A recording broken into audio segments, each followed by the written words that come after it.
Pleasure to have you all here tonight for a very serious matter. In a short while, I will introduce everybody on the call and then turn over the call to our chairman, who will be supported by our former General Secretary, Mr. G.S. Neal, who is Vice President for Cornwall now. We will also have on the call, if possible, Shirley the caller, is going to give us a kind of diaspora perspective tonight. So she will be kind of independent of the board and be able to kind of listen and bring certain questions to the fore, or just about navigate, anything that might be uncomfortable for the board to do, because this is also about us as well as you wanting to hear what's happening. So once again, welcome to you all. Again, my name is Joseph Patterson, and now I'm going to turn over to Mr. Winston Wright, the chairman of the UIC. Mr. Wright. Good evening, Uniters. Firstly, apologies for not being in colors. I'm still at work, believe it or not, in 7:30 a.m. But we are here to discuss a very serious matter, and it's a matter of protocol as it relates to being a member of this organization, particularly a serving member. Now, there are several things that have been circulated on the internet of persons asking what is happening, since certain materially false information has been put out by a former member whose behavior was called into question and was deemed so disruptive that this body had to take decisive action. So we're here to discuss all of that, have this matter ventilated so our side, the party side, the movement side can be heard, instead of the one side, which is the loudest side out there shouting. As a matter of fact, the board isn't taking the decision to be here lightly, but the member has violated the non-disclosure agreement that exists between the movement and her to show the level of honor and respect there is for the movement. After willingly entering into that document, has taken these matters in hand, and because persons know that the movement don't have the financial resources for pursuing them legally for this breach. Again, it speaks to honor and decorum. Now, it is important that we establish a timeline of events and understand the history of what is going on, and to be able for discerning persons to refute what has been said in public. Now, I wanted my former General Secretary here, but unfortunately he's running late. So I'm gonna ask our president firstly to not only introduce persons on the call with us, or he did that already, but to broach the topic that we will be discussing tonight. So let me open the floor to the president firstly. Mr. President. Thank you very much. Thank you so much, Mr. Chairman. Once again, good night to all of you. And I am very unhappy that we have to be meeting to discuss what we're about to discuss. But nonetheless, we're here and we have to do it. Let me first of all acknowledge the members of our National Executive Council who are here. You just heard from the chairman, Mr. Winston Wright. You see on screen Ms. Naika Williams, who is our treasurer. You'll see, at least from where I'm sitting beside her, Dr. Coretta Brown Johnson, who is our vice president for the county of Middlesex. You'll also see just below the chairman, at least from my screen, Janet Chakanowski, who is a long-standing director. She has been with us since 2017. I think she's the longest serving director next to Dr. Harvey. And of course, Mrs. Patterson and I have been the longest serving of anyone. You also have Ms. Jasmine Powell, who is the vice president for the county of Surrey. And Ms. Powell is right here on screen. Mrs. Charlotte Masado Patterson, my dear wife, First Lady, and Chief Administrator for the UIC. Next to her, you see on screen the name Abdul, which is Lisa, who is the chairperson for our finance committee. I see also on the call, Christine Simpson-Mensah, hope she'll be able to go on camera. Christine Simpson-Mensah is our director on the board responsible for fundraising and donor engagement. Who else am I seeing that is in a responsible position? Okay, nobody else that that I can see on my screen here. There are a number of you here who are in various groups. I see persons from the Canada diaspora groups. I see persons from locally here in Jamaica, like Mr. Desmond Myrie. And I see Ms. Sonia Mignot, who is also in the Canada diaspora group. Welcome, Cleo. See you as well. And Carol Spence. Thanks to all of you for being here. I'm going to use the opportunity now to walk you all through the process that was followed that led to where we are today.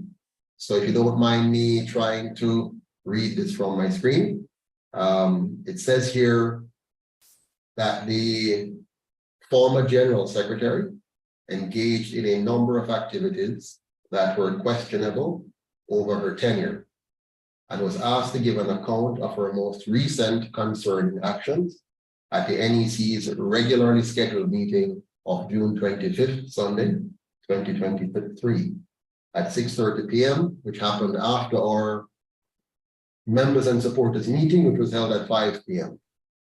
The NEC met with the former General Secretary and asked her to explain her conduct and the unwarranted accusations she aggressively levied at the president instead of following the cordial norms of adding such items to our weekly agenda and raising them appropriately in our meetings.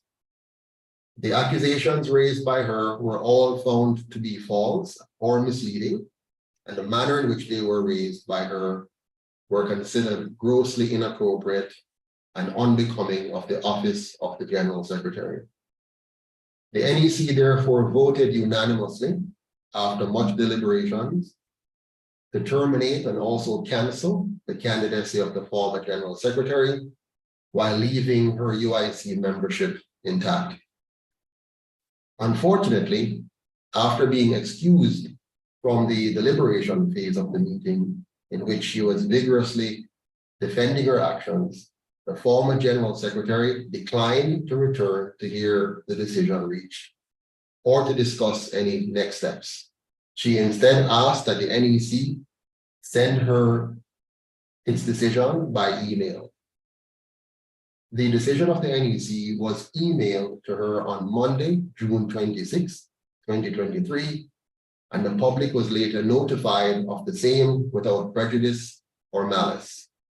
The former General Secretary did not appeal the NEC's decision, but chose to launch a very damaging, false, misleading, public defamation campaign against the leadership of the movement and the party, including calling the NEC members some very insulting names.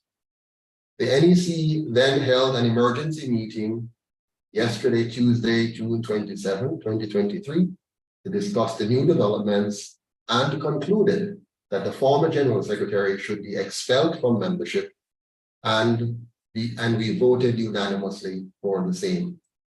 The former General Secretary has since emailed the chairman of the NEC requesting a DRC, which is a Dispute Resolution Committee hearing. But this is no longer available to her, having failed to return to the NEC meeting and consequently violating the NDA, which is a non-disclosure agreement, by publicizing the matter and defaming the leadership and the organization. The DRC, or Dispute Resolution Committee, is an internal secondary process that any member may appeal to if they have a dispute among themselves or with a member of the administration. The fact that the former General Secretary went public and defamed the organization and its leadership, thus losing her membership status before requesting a DRC, makes her request null and void. The NEC has therefore taken all reasonable steps to resolve the matter internally and has reached the correct conclusion at its meeting with the former General Secretary. I might want to add the fact that the NEC is consisting of 11 persons. 11, I dare say, bright, intelligent persons who are able to understand all of which I'm speaking.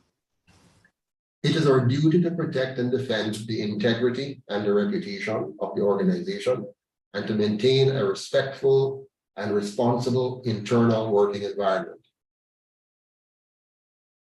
not only among our leadership, but also among our membership. We're very proud of the way in which we have handled this and all disputes, recognizing that we cannot control the conduct of former members, but may have to take legal action where necessary to further protect the reputation of our movement. While individuals may choose to carelessly engage in misinformation, defamation, and character assassination, we, as a duly registered political party and public entity, are bound by the norms of professionalism, by our own principles and the rule of law, to be conservative, to be respectful, and to be responsible in what and how much we say in any given situation. We hope that you will accept our duly arrived judgment carried out in our legal capacity as the NEC. However, if you think we have acted improperly, you have every single right to vote us out, vote in a new board of directors at the next annual members Congress, so-called. You can be assured that your decision as duly paid up members is the ultimate decision by which we must all abide. So I want to thank you. At this stage, we will now open the floor via the chairman for any questions you might have.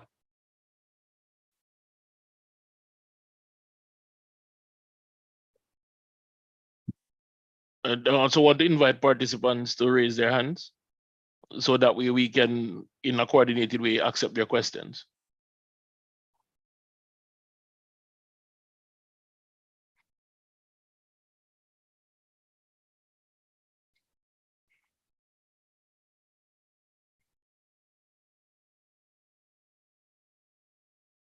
Please go ahead and raise your hand because we do need to hear your questions so we can answer them. While you're waiting, Mr. Chairman, if you don't mind, I'll raise 3 issues that the former General Secretary has posited in the public that I think needs to be addressed. I see a hand from Mr. Foster. Okay. We'll take that hand after you. Sure, no problem. So, Mr. Chairman, the former General Secretary has posited in the public that 3 key things have occurred and which suggest impropriety and something nefarious or wrong with our board and our governance. One of them is that a personal bank account was opened in Canada, and that was done under the auspices or the direction or the authorization of the president of the UIC. That's the first thing. I can clearly say, Mr. Chairman, and the facts will show that there is absolutely no such bank account which was open or authorized by me or this body, the NEC, for any account in Canada during my sojourn in that country recently for town hall meetings. The former General Secretary also posited in public that I sought to obstruct the opening of a local bank account here in Jamaica. Again, Mr. Chairman, as you and every member of the NEC knows, that is patently false, and later on other members can speak to the process that we have followed and why up until now we do not yet have a local commercial bank account. But for the records, I have not in any way obstructed, and in fact the records will show that I have worked the hardest, the longest, and the most perseveringly for us to get a commercial bank account, and so that is false. The third item posited by the former General Secretary in public is that I have, or somebody in the NEC, have violated the NEC's decision to award a stipend to myself and Mrs. Patterson, and that the violation is that we are having a retroactive stipend as opposed to not having one. The records will show again in the minutes of the the NEC that there were no such provisions for a non-retroactive stipend, and the entire motion is clearly stated, and the votes are clearly stated as well in our minutes. So again, the third item posited is also very, very, very, very false. A fourth item actually, which came up outside of our interaction with the former General Secretary, this is now also in the public domain, is that a bank in Canada has offered us a bank account, and that I have decided not to go along with having a bank account offered to us in Canada in the name of the UIC. Again, Mr. Chairman, that is patently false, and any analysis will show this to be so. But again, I can say this before I turn back over to Mr. Chairman, the goal of our enemies is to ensure that we remain with two political parties only, and that the UIC, like that of Marcus Garvey, does not become the challenging force that gives the Jamaican people the alternative we all desire and want. Mr. Chairman, back to you. Thank you, Mr. President. We'll get some more into that later. The chair acknowledges Mr. Foster. You have the floor, sir. Thank you, Mr. Chairman. I missed the first part of the presentation. Is Ms. Ramirez still a member of the organization? No, sir, No, she is not.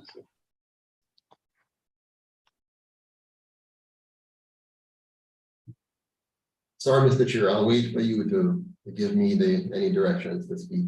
I always jump ahead to give timely responses. Thank you, Mr. President. Mr. Foster, your audio was saying loading, so I'm not sure if I've answered your question. Yes, you did. And the disappointing that it is. We wish that the issue was resolved a lot more quieter. Hopefully she comes back. I don't know if she's allowed to come back, but no, Mr. Foster, I've worked with Ms. Ramirez Augusta through the entirety of her tenure, and she's somebody that I had great respect for, and she did do good work.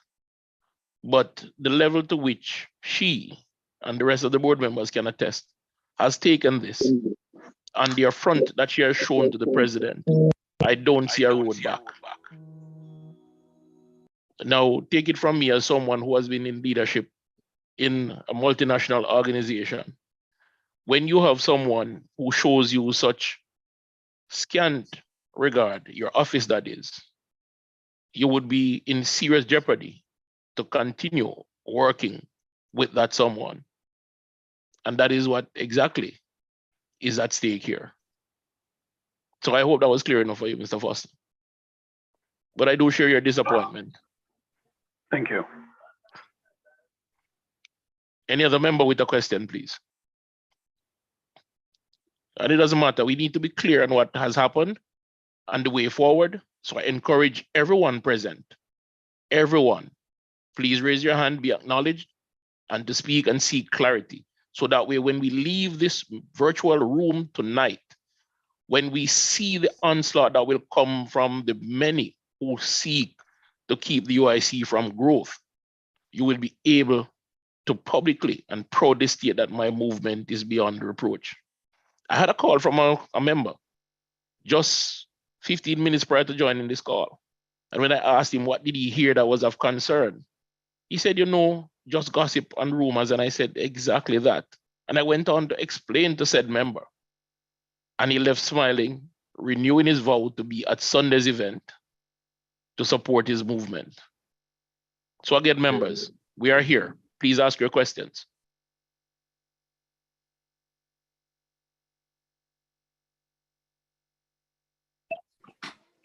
Sir Winston.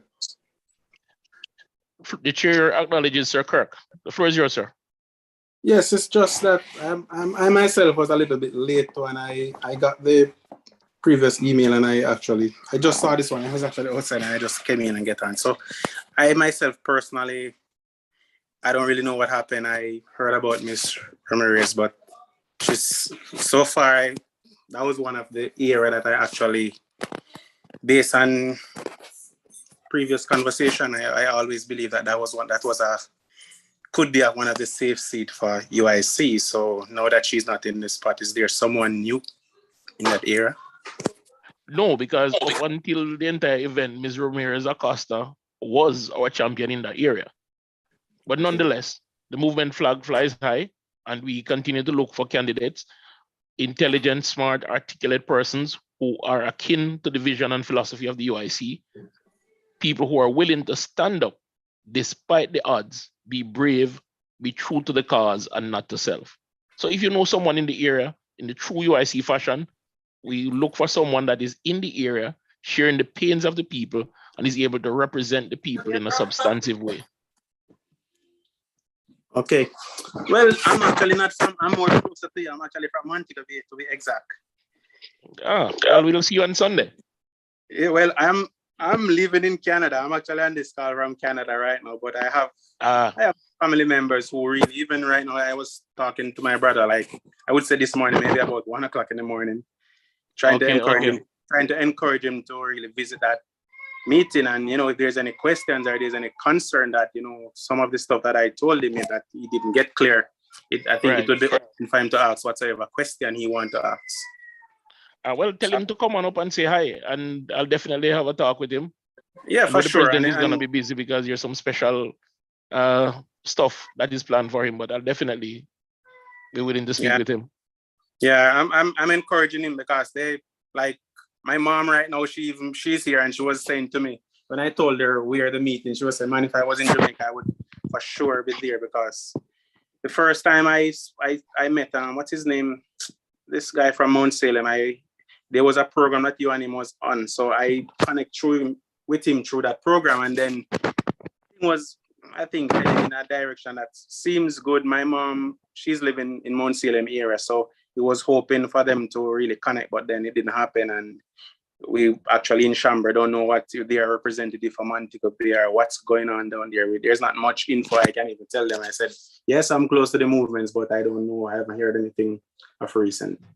Well, I'm in Mount Salem quite often. My mechanic is in Piggott Street, and the violence that is happening there recently is one of the things. My mother-in-law lives in Rosemont Gardens, which is just down the road. So I'm in the area quite often, so you can just put me in touch with whomever, but we are seeking candidates in that area. Okay. We know there are strongholds, but yeah. That's where my mom lives, actually, Rosemont Garden. So okay, I lived on that scheme for like 10 years. Yeah. Yeah. Yeah, she lives in Rosemont Garden here. First left, first right, second house. Well, I would be second. I think it would be second left. After using a runabout, second left. She lives on that one. But and she for sure, she convinced like a lot of her neighbors. Like there are so many. You guys have fear support inside that little area there, where all they keep asking me, "Oh, you tell me about this guy from Salem, and we haven't seen him come over here." Like my mom were actually trying to invite him over there, and just to say, come and meet these people, tell them that this movement isn't a joke or anything. It didn't happen. Well, we're looking to get into the communities shortly, and they have a lovely community center over there, massive thing. So we can probably have a meeting over there one of these days. Yeah, that would be good. And as I said, I'm gonna try to have her connect with someone, even like yourself or Mr. Well, my brother, I gave him Mr. Patterson number to kind of get a direct connect, because he have a lot of idea, and he's a brilliant guy who went through the system too. As when I say through the system, he's in the trade. He went to Cornell College and educated some person who really interested and want to see change. And everyone I'm talking about now are people who are really hungry for change, like really hungry. I'm living in Canada, and trust me, my heart is in Jamaica. I want to come home, but to be honest, it's really sticky. Understood. Again, I'd love to talk to your brother. He can bring in a Cornell old boy vote, because that is a big segment of the Montego Bay population, particularly business. But we'll talk some more. Yes, sir. Yes, sir. Thank you for your comments. Thank you. This is Leia. I'm sorry if I mispronounced I had my hand up, but I'm going to listen because I joined a bit late. I apologize. I have a little one that I have to put to bed. So I'm going to listen, and then I'll add my comments later. Thank you. Thank you for that, and congratulations on the little one. Let's hope we don't disturb him. She's 5, but thank you. You're welcome. Any other member with a question? I think I raised my hand. This is Marlene. Hi, Marlene. No, I'm Hi. not seeing it. Sorry about that. Please, the floor is yours. Well, okay, sorry. Just a quick question. Do you have any representative in Maypen in Clarendon? Who do we have in Clarendon again? Mr. President, do we still have someone in Clarendon? Yeah. No, we don't. I wanted to comment on that issue about candidates. I've heard in the regular communication persons talk about, the high turnover rate. We have had 150 applications for candidates over the last 2 years, I think. We've tested a few of those persons. Many times there are challenges. The persons have a desire to serve, but they may not have the competences to serve. Okay. And so we keep recruiting and trying to find people. We also, sometimes we take a chance. We've taken a chance with a few candidates who, in all honesty, after serious analysis, you see, a candidate is more than just a name and a face going on a poster. The person has to have some basic skills. They must be able to plan, organize, manage, and actually represent your constituents. Just imagine when you elect someone and then they go in the House of Representatives or in the council, and you're talking about complex issues. Let's say you have to approve a new development. If this person can't deal with the data and deal with the analysis and be able to ask the right questions and to see when something is not going right, then there's no point. Or if the person has character traits that makes them unable to work with other people, that's also an issue as well. So we have had a lot of work trying to find out. Many of the people who are qualified to run as candidates tend to shy away from politics in Jamaica because of obvious reasons. Victimization, protecting your job, just being afraid of like what some of us are going through right now.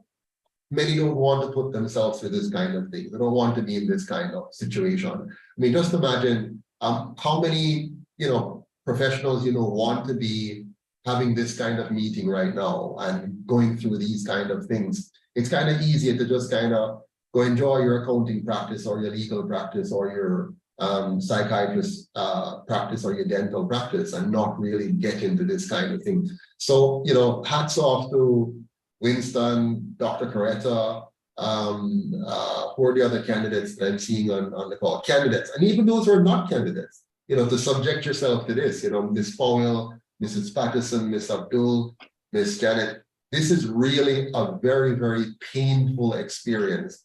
And normally nobody wants, especially with a third party, you don't want to do this. You have a better chance of being elected normally in one of the two other parties. Most people choose that if they're going in, and the rewards are enormous if you go in there, because if you win on the one of those two, they're not seeking to do what the UIC wants to do. So when they go in, they're going to have a part of that gravy train. If the UIC wins, none of us here gets in the gravy train because our policies lock those avenues off very, very quickly. So to answer your question, we don't have someone. We have had persons in Maypen that we've since had to cancel. So don't be dismayed when you see us having to tell you that, somebody is no longer a prospective candidate. It's a part of the process. What you don't want is to elect us and then to be very disappointed with the kind of persons we have sitting in the House or sitting in the council on your behalf. People who cannot engage in solving the problems and persons who cannot actually represent the people they have offered themselves to represent. So please work with us. We now have 6 MP candidates. We had 7. We're now down to 6. We have Winston in Westmoreland. We have forgive me, I'm having a brain freeze. Anybody can help me out. We have Chase in St. Mary. We have Dr. Coretta in St. Andrew. We have myself in St. Elizabeth. Who am I missing? We have Garth. We have Garth in Kingston. Who else? So, we have about 6 persons, MP candidates that we have now at this point certified. We continue to monitor all candidates. So somebody asked the question about how are we vetting people, screening people for the board. Again, that's another issue, right? When you have too few people to select from, you may end up trying out and testing somebody. For example, I'll give you one example. Our treasurer here, how many 22-year-old is a treasurer for an organization like this? Not too many. We took a chance with her and she has proven to be way above the norm. She has outperformed on just about every index, even though she's still learning. You know, so we do our best, and sometimes we get it wrong because we don't know. A person can come to you very sweet, very nice, and then you'll be shocked to see what happened. Many of you don't see what happened in the background. You never know. We, the 11 members of the board, we have to work with everybody. So we can tell you exactly how, well, we won't tell you fully, but how a person has performed, what have they done. So when we're planning events or activities, how did this person perform in this activity? Were they value added or a distraction? Did they come through and deliver on what they agreed to? And so we take all of that into consideration. And then you look at their behavior, their attitude, and so on. I'll give you one example. Miss Powell, Jasmine Powell. She's the last person to want to be a vice president of the UIC. The last person. She said, no, Mr. Patterson. And I saw in her what she didn't see in herself. And I'm certain that most people weren't too sure.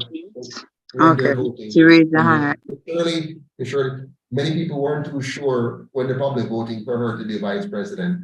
And she has blown the thing out of the park. She has overperformed in her area, just to give you an example. Sometimes you never know. You also bring people in and their plans.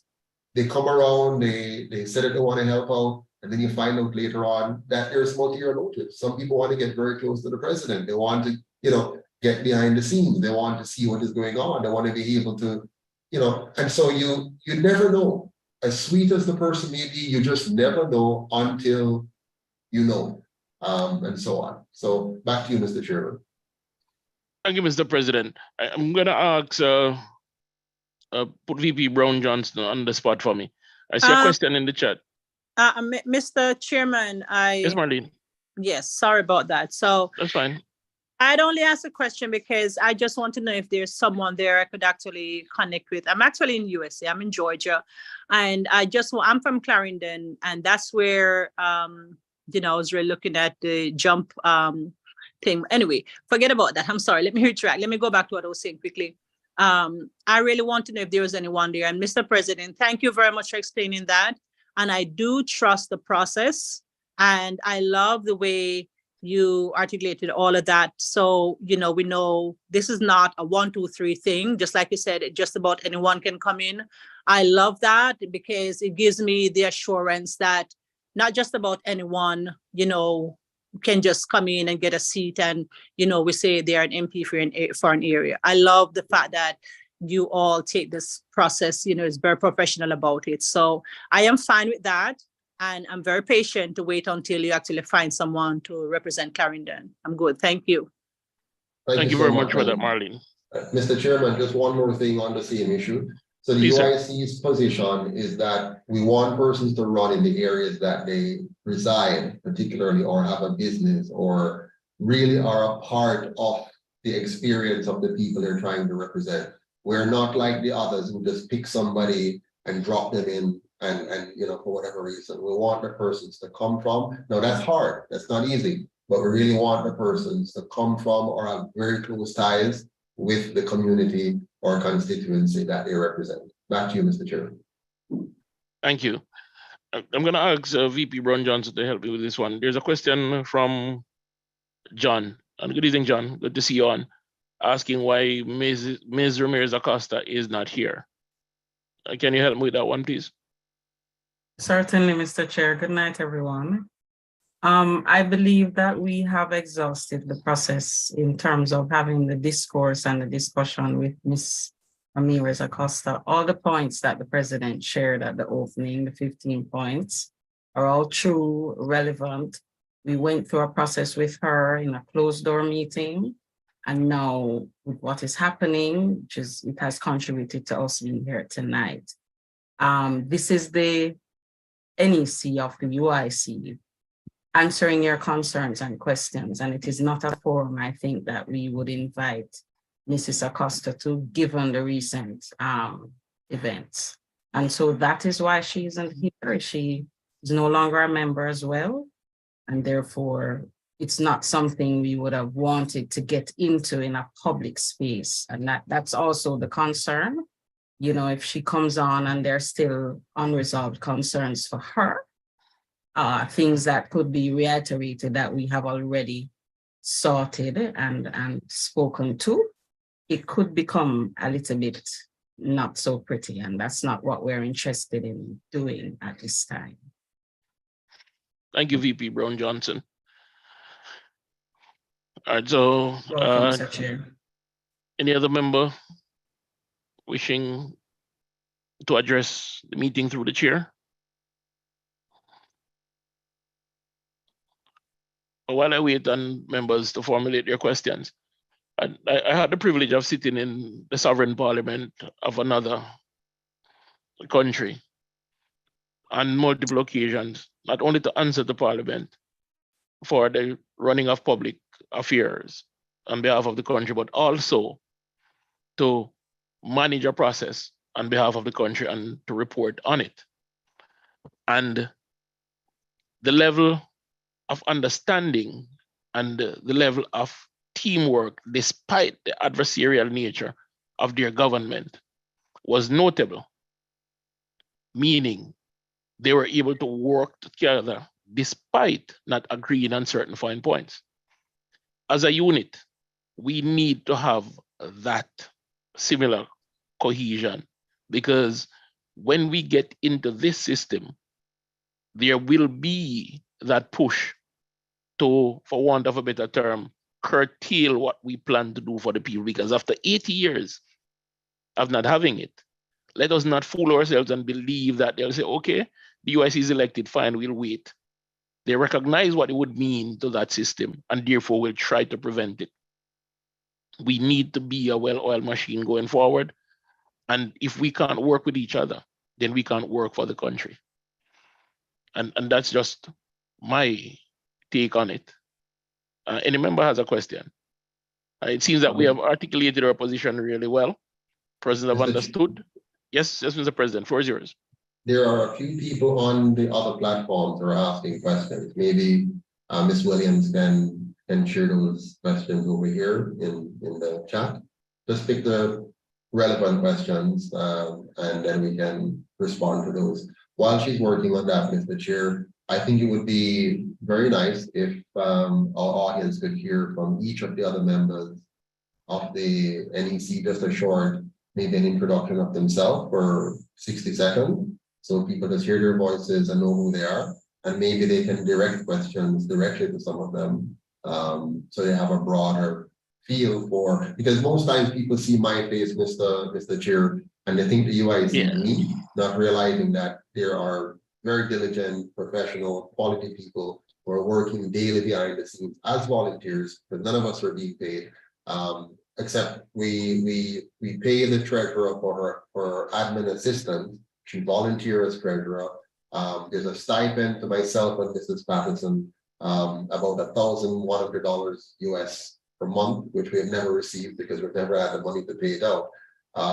So these hardworking individuals, I think it would be lovely if people here, just hear from them and get to know, like, for example, Ms. Lisa Abdul, who's our chair for the finance committee.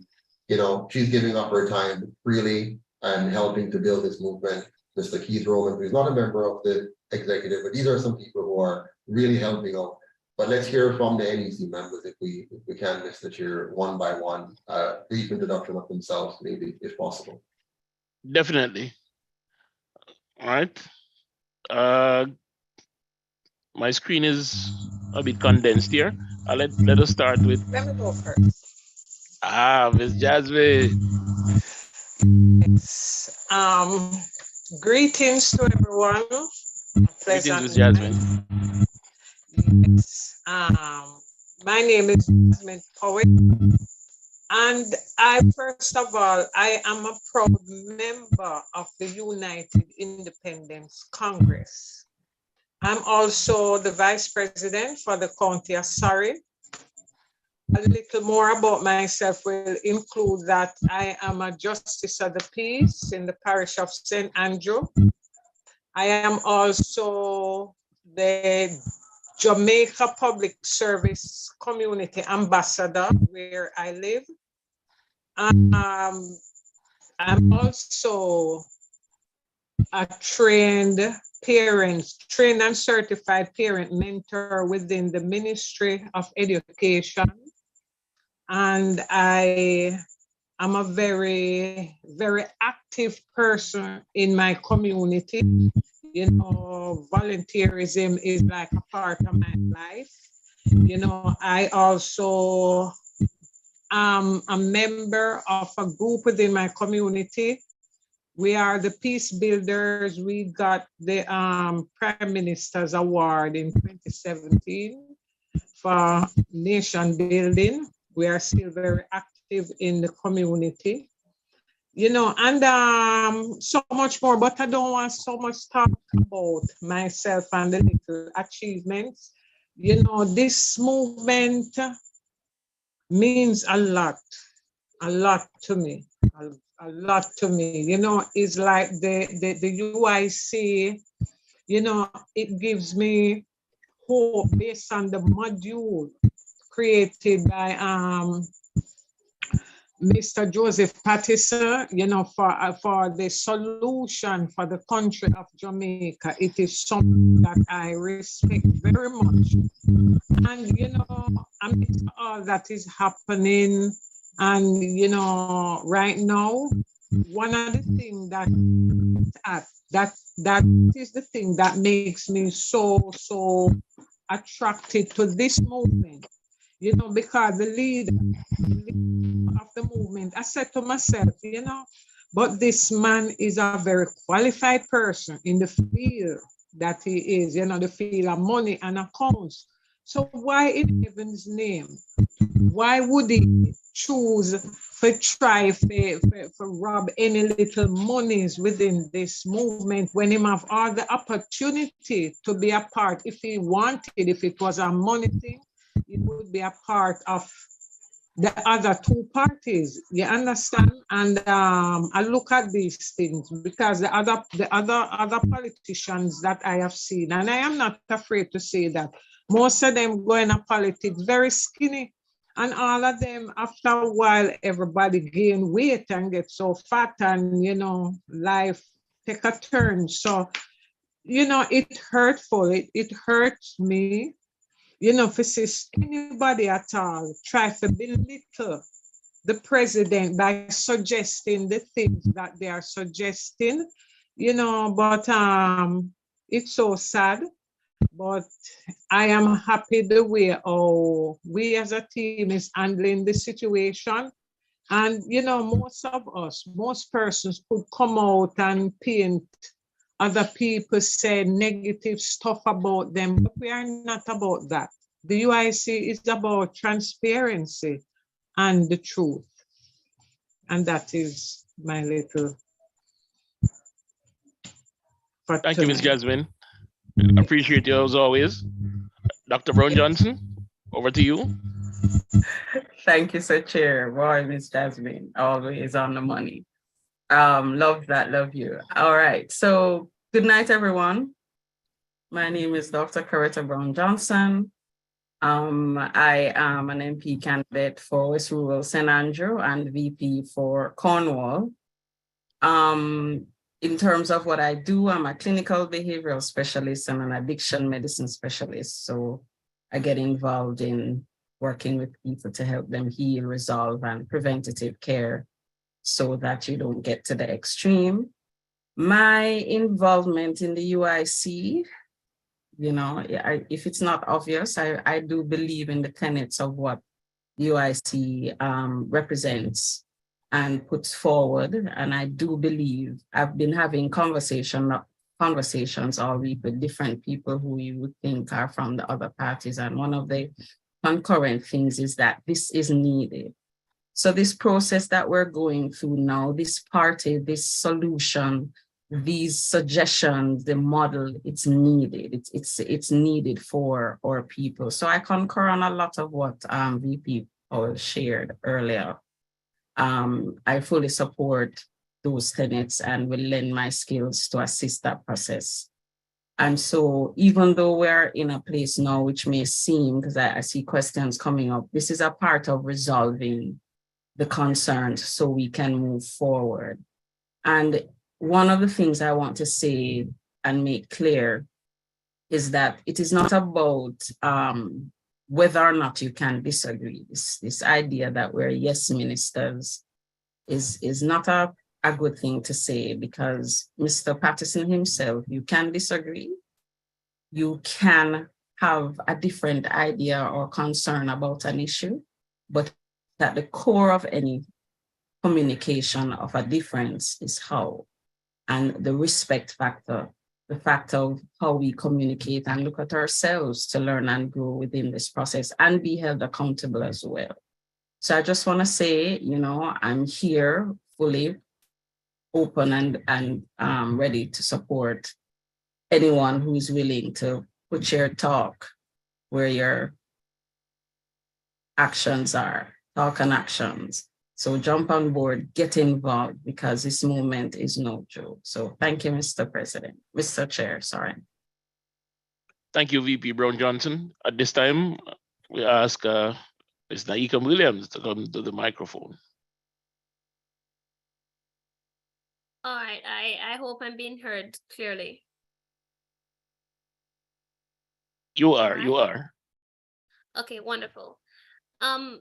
This situation for me it's another one, and I must say it has really taught me pretty much a lot. I'm still learning this, you know, being a part of an organization and learning how to conduct myself and so forth. And one thing I've learned is that there's this fine line, or persons have to find a balance between personalism and professionalism. As a person representing an organization, right, there are, what would I say now, code of conduct that must be followed once you are representing the organization. Outside of that, professional personalism is, you know, pretty much okay. But when we have, you know, the two being mixed, then it becomes a problem. It becomes chaotic in a sense. So, you know, all of that has to be avoided. And thanks to Mr. Patterson, who has been an awesome, and Mrs. Patterson as well, who have been awesome mentors to me, you know, helping me along this way. I've really learned a lot. So all of this propaganda being spread about, you know, them and so forth, what persons need to understand is that it really doesn't add up. And all of these things are going out, you know, all of these things are going out without any steady proof. It's really just talk, pretty much. So yeah, that is my take on it. But I must say all of these things are really just accusations and allegations with no real proof to say this is so. Thank you, Naika. Appreciate it as always. At this time, we acknowledge Director Chikanowski. Thank you, Mr. Chairman. Good night, everyone. Can you all hear me? Yes, we can. I hope so. Okay, great.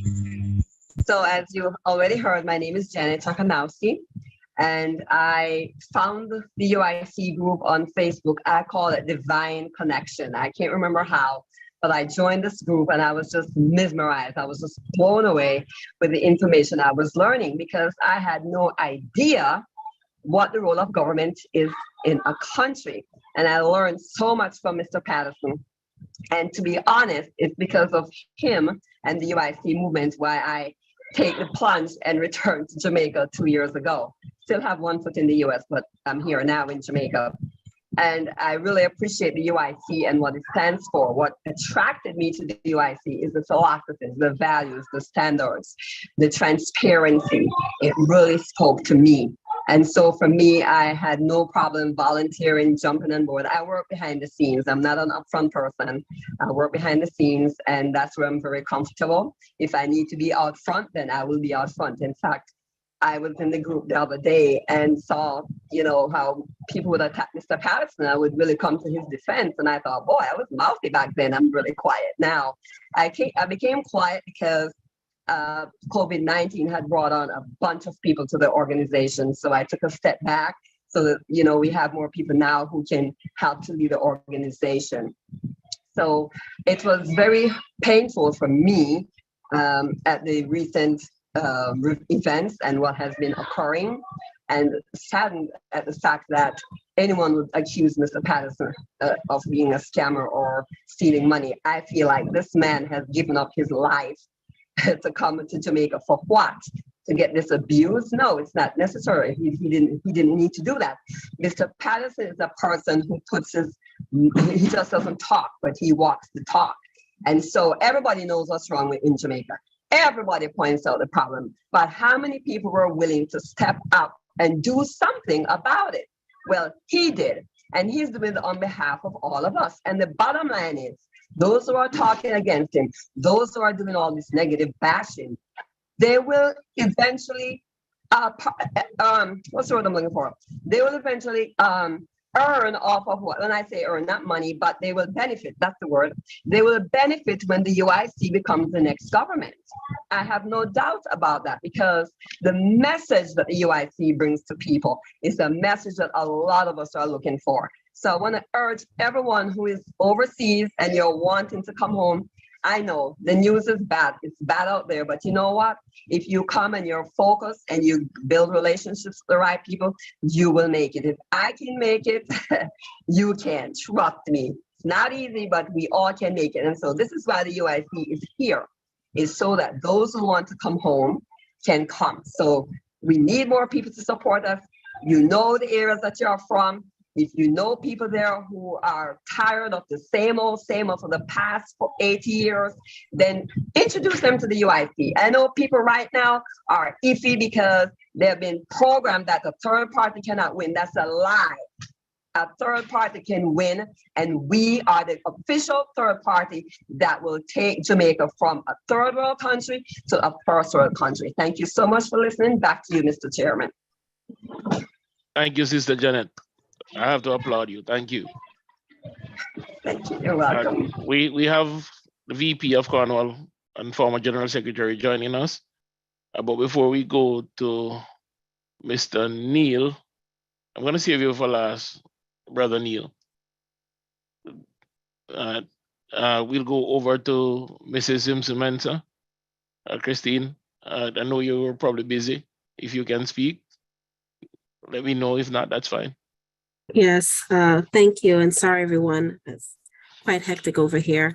My name is Christine Mensah. I am the fundraising director and director of donor engagement for the UIC. It's nice to meet all of you today. Some names I recognize, some that I don't. What has happened is unfortunate. When you're a young organization, I think of at the beginning of the United States, there was the Tea Party, and there was, just a lot of friction. There was a lot of building up and tearing down. And unfortunately, that is kind of like the way it goes when you are at the beginning of a movement. There's a lot of growing pains that happen, and you're getting to experience these growing pains, but part of that is also you experiencing the history and being part of the history that is happening within the organization. As it was said by Dr. Coretta, there is a protocol for the way things that need to be done. When we have an issue, we have an NEC, we come to the NEC, we hash out whatever our issues are, and then we take the trajectory that way. Unfortunately, it wasn't done that way this time. And we tend to, as a people, have a tendency when we have an issue with something, rather than find a way to kind of come together and see how we can hash it out, we go to social media. That's the new thing. Everybody goes to social media, they slander you, and they completely work to tear down your name. And that's not the way that we should be moving. And if we're serious about making Jamaica better, that kind of toxic approach is not going to help us, and it's not going to help our country. So appreciate you all listening. And being a part of the movement and continuing to believe in the movement and growing with us, and just keep focused, keep sharing the message about the UIC. There's no other party like the UIC. There's no other message like this message. And there's no other hope that I see for Jamaica than this message and this vision. So thank you very much for being here today.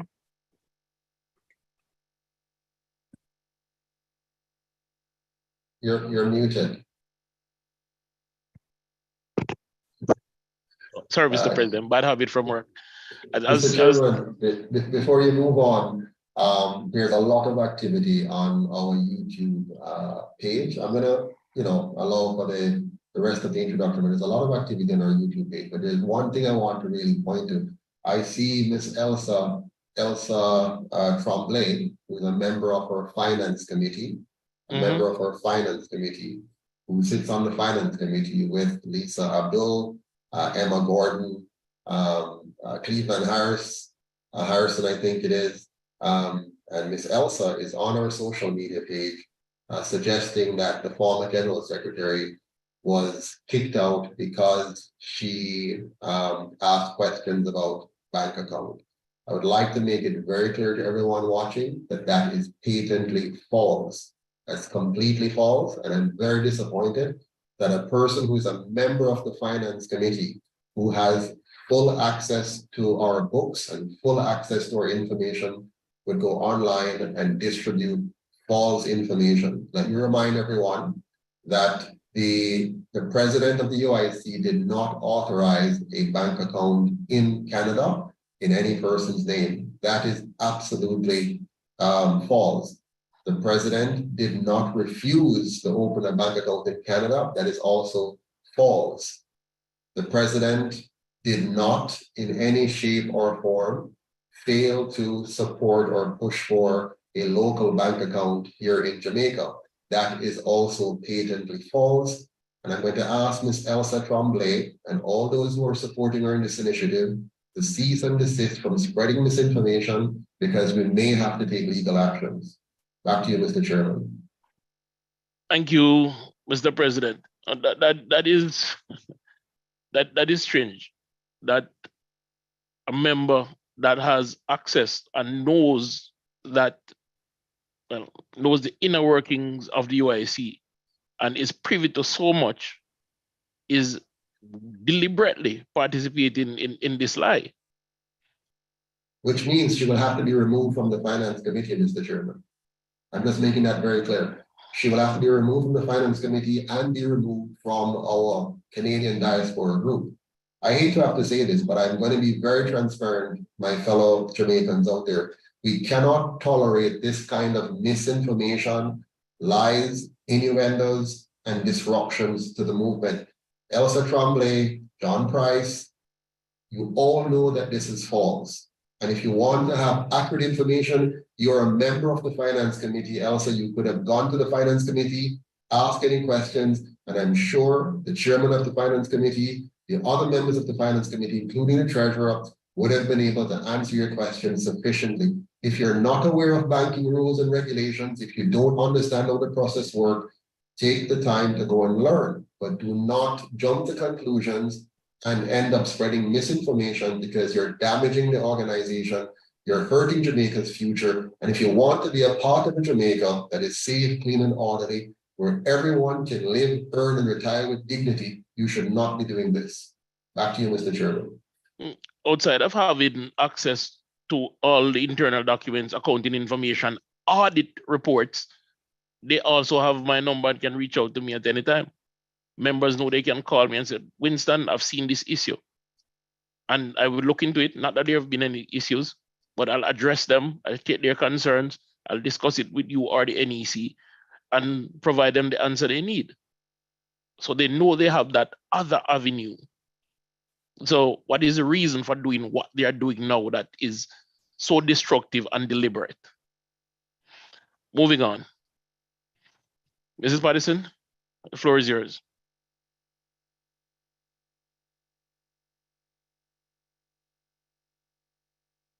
Good night, everyone. I'm Charlotte Patterson. I'm a businesswoman, and I'm a proud volunteer of United Independence Congress. Let me say that again. I am a proud volunteer of the United Independence Congress. I'm the wife of Joseph Patterson, and I also work in the administrative department of UIC. I devote 100% of my time to this organization. Now think about it. We have 24 hours in a day. We have to work 8 hours. We have to sleep 8 hours. And then we have to split the rest of it up.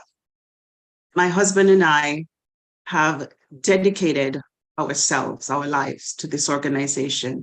Why? Because our vision says we are working for a Jamaica that brings out the best in all its people. How do you bring out the best in people? It's not always easy. It's not always a cakewalk.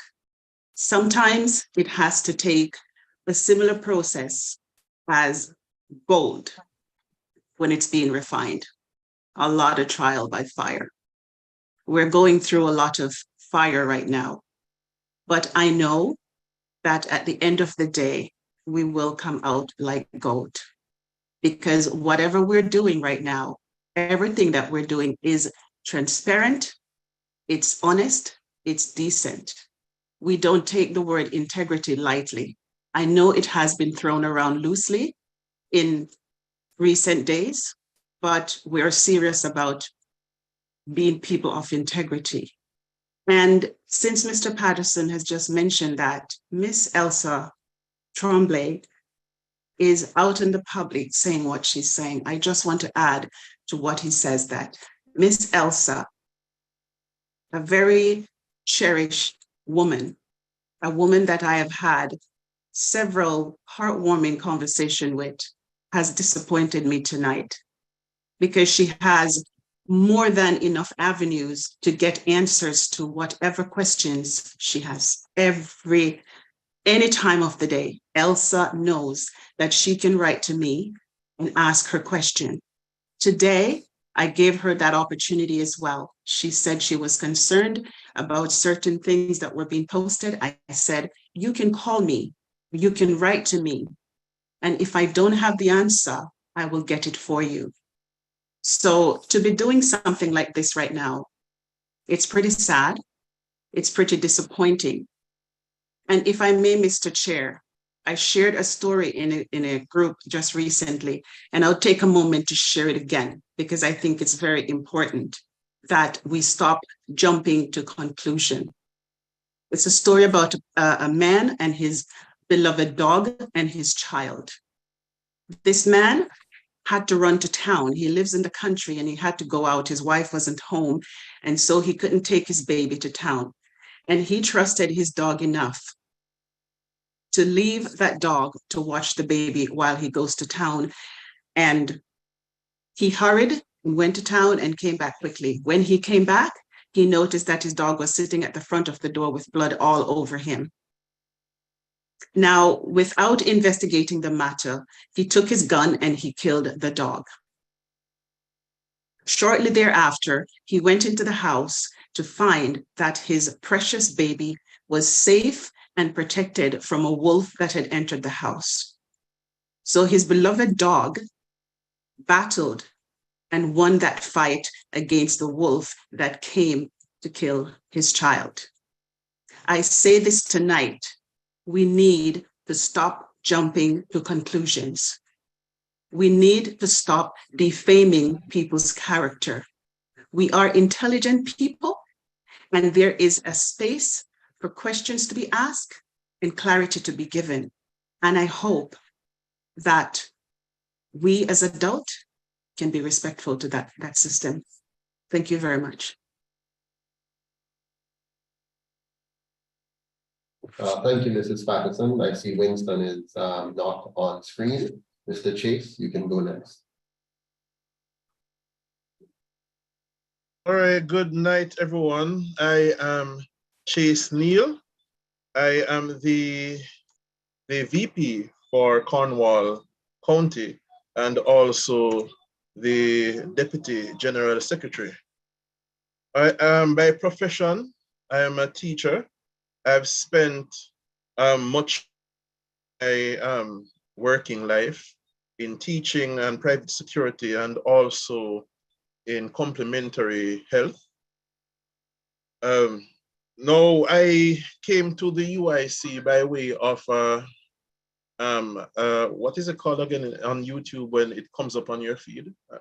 It was suggested to me by YouTube, and what drew me to the UIC was the structure, something that I have been searching for in governance in Jamaica, where there's accountability, where the ministers don't have direct access to the people's money, but their portfolios are handled by specialists, subject matter experts. Only they can be ministers in the different ministries or departments, if you will, while the MPs stick to monitoring the cabinet, ensuring more accountability, no mix-up of the executive and the legislative.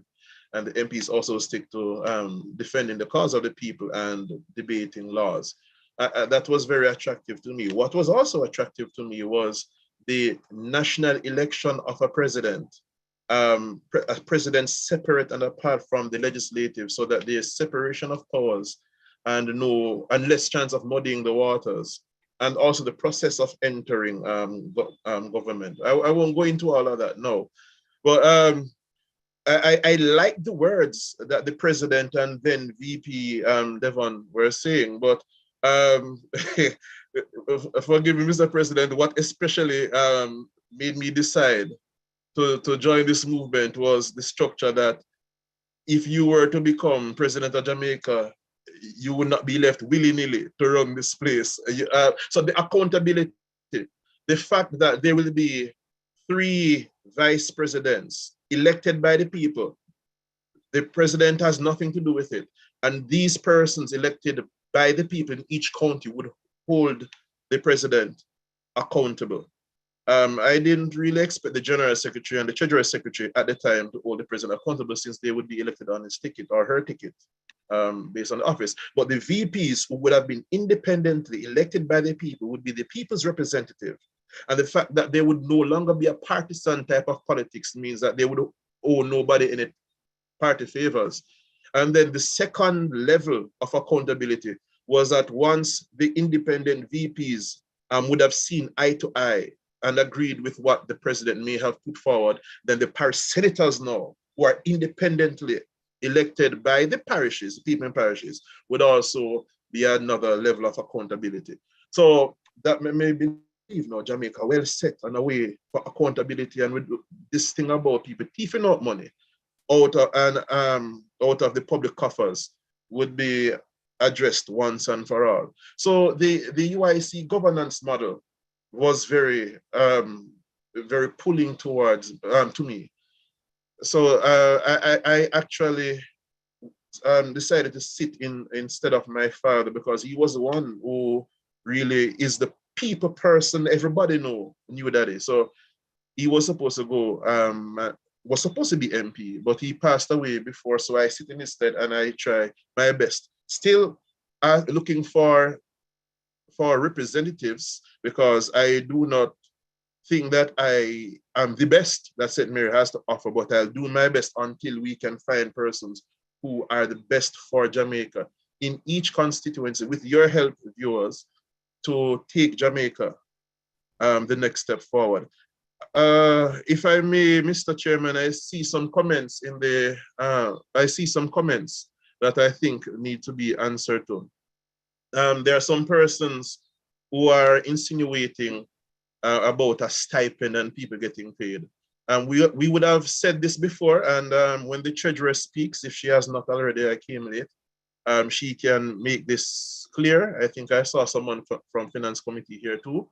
The only person who gets paid in the UIC is the admin assistant, no one else. So this thing about the president or any other member of the NEC running after money is totally false. We have had financial presentations on UIC Liberty TV. If you need that answered, you go on UIC Liberty TV YouTube channel, where you are watching right now, hopefully, and you type in finance on the US, and you will see step-by-step report of what we do with the membership donations. And you will see how the UIC has managed to survive on the little that we get, that we're thankful for, but you will see how that is done. Bear in mind that these accounts have been gone through, they have been examined carefully by our finance committee. Then after the finance committee examines these, the NEC does, and it's presented to an independent auditor who audits everything. And this goes to the EOJ, a body which is comprised of JLP and PNP, who do not want us to win, by the way. So if there were irregularities, we'd be out of business a long time ago. So I hope that people really use their critical thinking skills. I am begging Jamaicans to just stop and think. If it is that our finances are examined by independent bodies and also by a board composed of people who want to see us fail, how is it that we still maintain our existence and try to defend the rights of Jamaican people? Use your brain. I also see another thing about nobody should donate to the UIC until we open an account in the name of the UIC. That has been challenging. And I am one of the persons who is tasked with that. The banks ask impossible things of us. Then they say they can't help us. We are engaging another bank now, and we hope that the result will be different. But if it is that the banks refuse to give us an account, what are we supposed to do?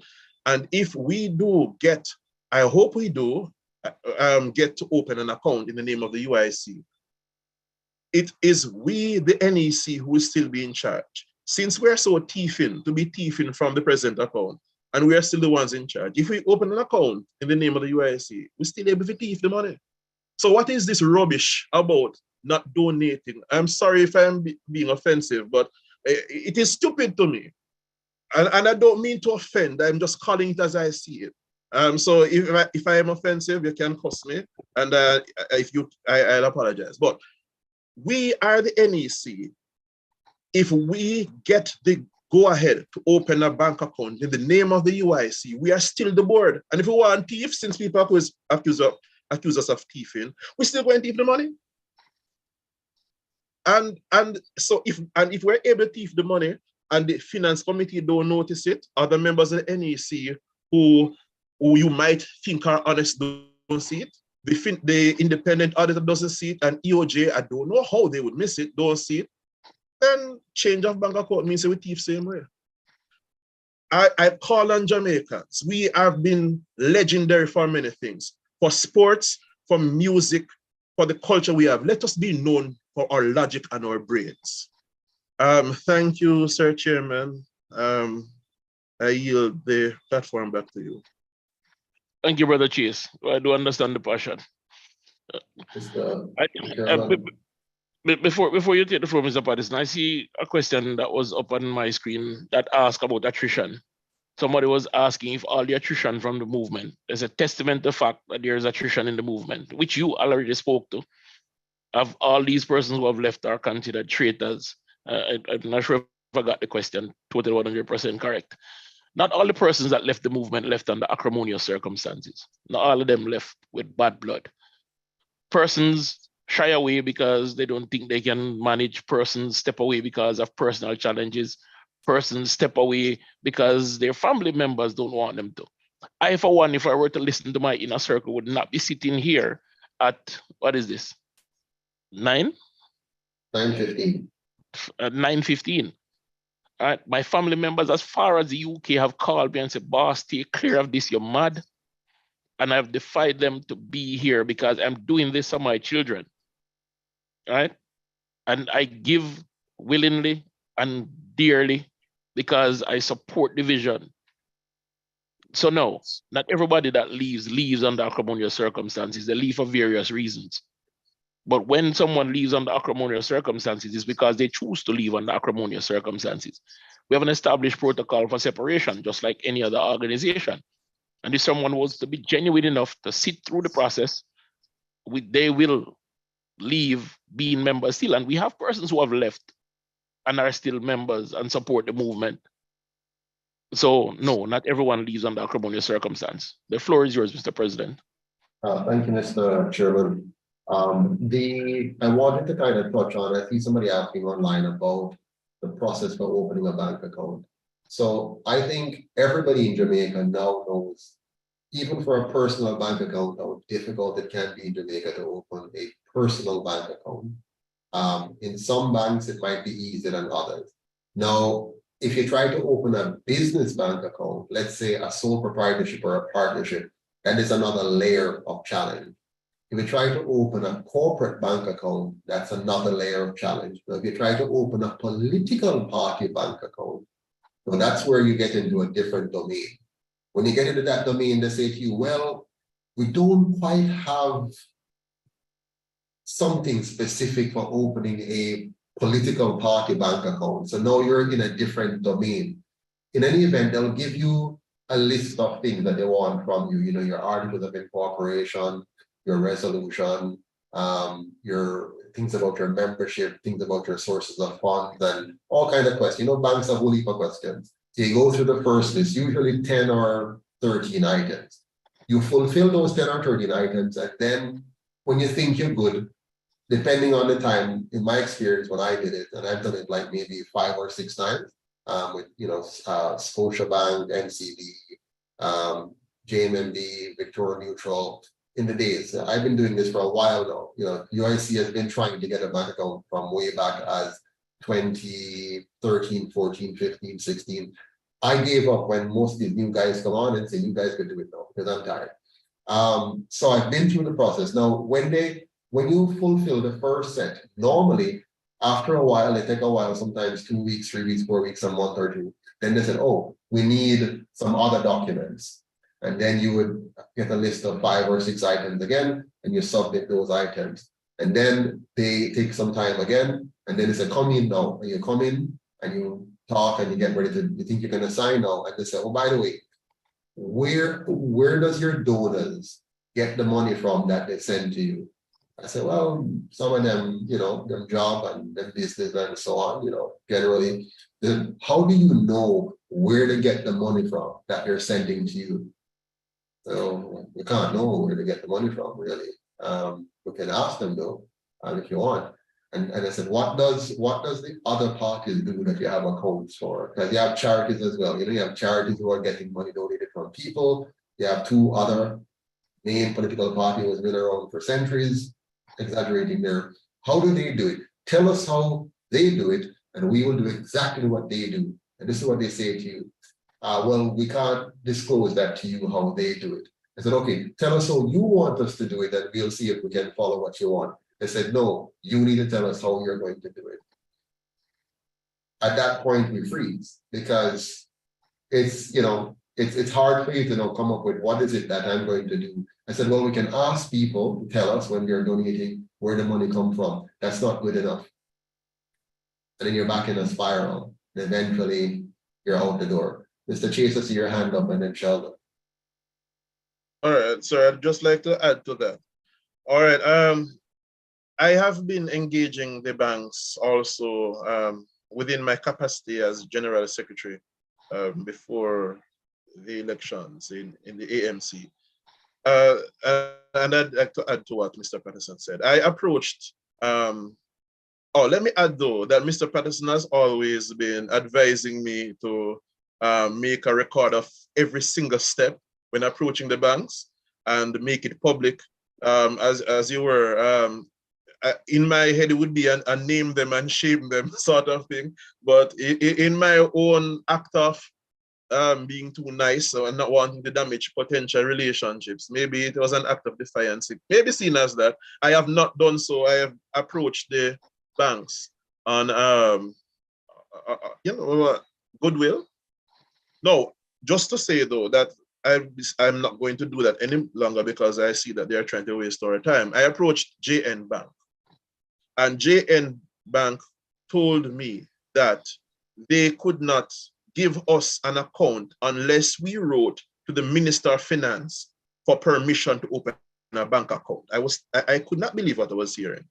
An association in Jamaica, a legally registered political party, we were told to write to the Minister of Finance for permission to open a bank account because they did not want to get in any trouble. I don't know what that says to you, but that was the response we got from JN. They did not want to get in any trouble, so we were supposed to get permission from the Minister of Finance before we could open an account there. Of course, I was not going to ask for any permission to open a bank account, so we moved on. I went to Sagicor Bank next, and they were very nice to me. They wanted to know all about this new political party. We need to have them in power, and yes, and they told me that they had no problem with giving the UIC a bank account, and that they gave me the requirements to fill. I brought the documents, then they gave me another set of requirements and told me that they were unable to facilitate us opening an account. When I asked why, because they needed a definitive list of our sources of funding. When I showed them that we did indicate that our funds come from donors and membership subscriptions, they wanted a list of every single member and donor, their residence, their place of work, how they got money. And so I explained that the list changes because it's dynamic, it never stays the same. So by the time we get all of this information from people all over the world, the details would have changed because people stop, more people come online. It's not realistic. Then I asked, what are the requirements for the other political parties? They could not tell me. Well, I said I did not want to know the business of the other parties. I just need to know what are the requirements to open the account. They said they could not give me that information. Then they started asking about a tax compliance certificate. I pointed to the audited documents and showed them that the papers do state that we are tax exempt. But they said unless we could provide a letter from the Companies Office of Jamaica, they couldn't help us, although we are not under the purview of the Companies Office of Jamaica. As was explained, I even provided them a copy of the Representation of the People Act to show that we are under the purview of the EOJ, not the COJ, but they could not help us. So these are the difficulties that we go through to open a bank account for the UIC. Now we are engaging the NCB. We hope to have a better response. And I hope that clears up some things for some people. Thank you, Brother Chase. I see we have Sheldon's hand up. The floor is yours, Sir Sheldon. Yes, good night, everyone. Good night, Brother Sheldon. Happy Uniters, near and far, are part of this great movement. I want to say we are at it again with another problem, and it comes back down to financial management and etc. I am not here to accuse anyone or anything, but we want to move forward from this problem and to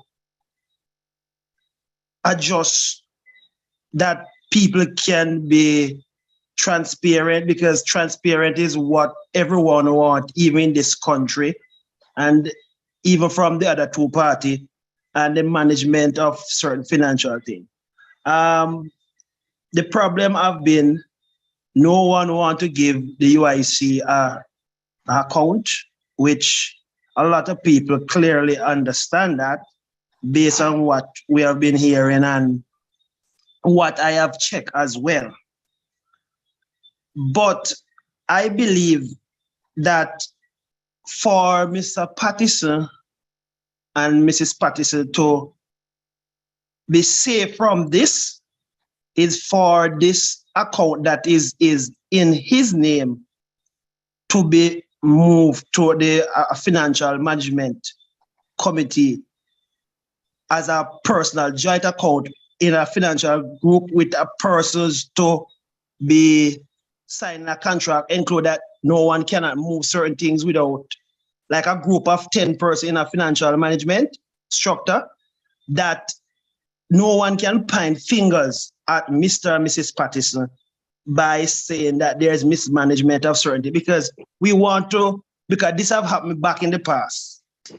This have happened back in the past, and we want to don't want it to kind of, because people will say things, and especially when you don't have a full insight, if they're not a part of the financial council or they are not brief on the different statement that we went through some time ago to show this is what the movement have been through and all of that, to say this is how things are run in the UIC. But I think that the account should be moved from both wherever, if it's in Mr. Patterson's name, that if people having that problem, that people can see that transparent, because this UIC is a great movement and I want it to go forward. Mr. Patterson is excellent person to lead this movement and continue the support of his wife, which as I can see as a great person who continue to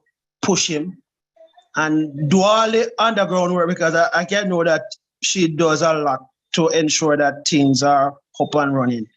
And several other members, including the chairman and other persons. And it's sad to see this happening over and over. And for us to move forward, I think that that step need to be taken, that no one from either the diaspora or local can point fingers to say that the money affairs of the UIC is there or here, that a group of 10 or more, whatever person can give account for the management. Because when money are handled in a certain way, some people feel that it's not properly managed and so on. So for the UIC, I believe that that move need to take place soon, because I know that the bank will offer a giant accounts. Brother Sheldon, thank you for the suggestion. I'll let the treasurer answer you. But let me say this. You said here we are again and people will speak, etc. From all that has happened, has there been anything of substance in your mind that justify these? Simple answer, and we go to the treasurer. No, I cannot say because I am not a part of the financial. No. I said in your mind. No. In your mind. When the accusation in my mind, I believe that for a person who have accounting background, Mr. Patterson, hold on, Brother Sheldon. What I'm saying is this: the accusations that come out. Yeah. Did anybody offer proof that to you is enough to say yes, there's something wrong? No. Okay, thank you. No, but I just want to see the movement run in a way that people don't have those speculation. No, I know that, and that suggestion is greatly appreciated, and the treasurer is gonna respond to you. Okay. Madam Treasurer, the floor is yours. Thank you, Mr. Chairman. To respond to Sheldon's comment, a lot of people may not be aware of this, but even though there's an account in, the Patterson's name, it's a donated account to the organization, so no personal funds are being mixed with whatever is being donated to the UIC. So a lot of persons don't know this, but every transaction that takes place on that account has to be authorized first by I'm one of the signing officers. 2, Winston is on that as well as a chairperson. So every transaction has to be authorized by at least 2 persons before, you know, it can take place.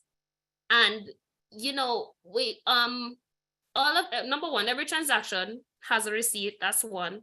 Number 2, there's a bank statement that is submitted on the 2nd or 3rd of every month to show that this is exactly what came in and what went out.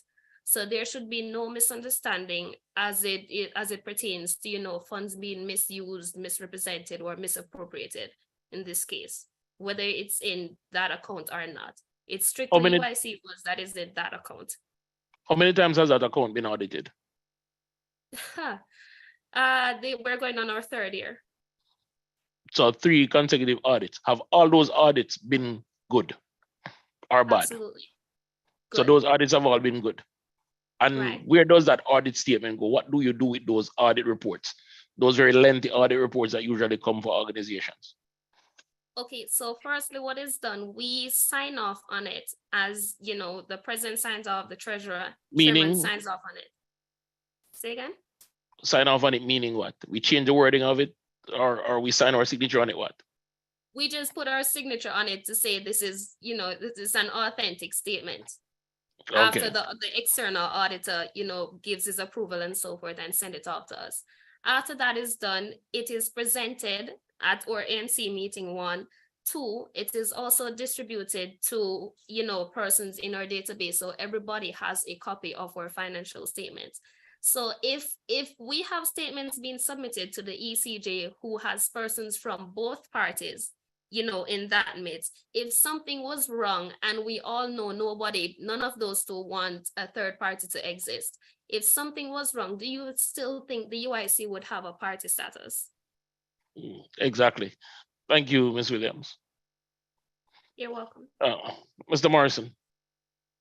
Yeah, I'll just, well, firstly, I'd like to say good evening there. It is 3:30 in the morning here in the UK.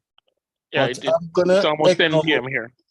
Yeah, I'm going to echo what was said. And my reasons for so doing is this takes away the accusation on our president that reflects on us, the UIC. So if that being the case, I think it would take away some of this reoccurrence. And I think, again, putting it over to the treasurer and in that department, then the signatures could be 1, the president, as well as the what would then be the chair. And then that would then take away these distractions that we seem to be going through at times. So I'd like to put that in as a consideration. I know it speeds up the process, but yeah, okay. Let's leave it at that. Okay, thank you, Brother Morrison. I'm hoping you didn't miss the treasurer's presentation just now, where she said that 1, any transaction in the account has to have 2 of 3 signing officers.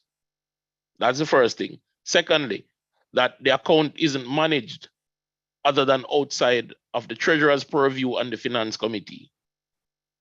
So that is already in place. Okay, my concern there is the personal attack that it leaves on our president that impacts on us overall as a UIC. Right, and for that now, Brother Neil and myself and the treasurer, who have been tasked by resolution by the NEC to open an account, has been having difficulty, which Brother Neil spoke to.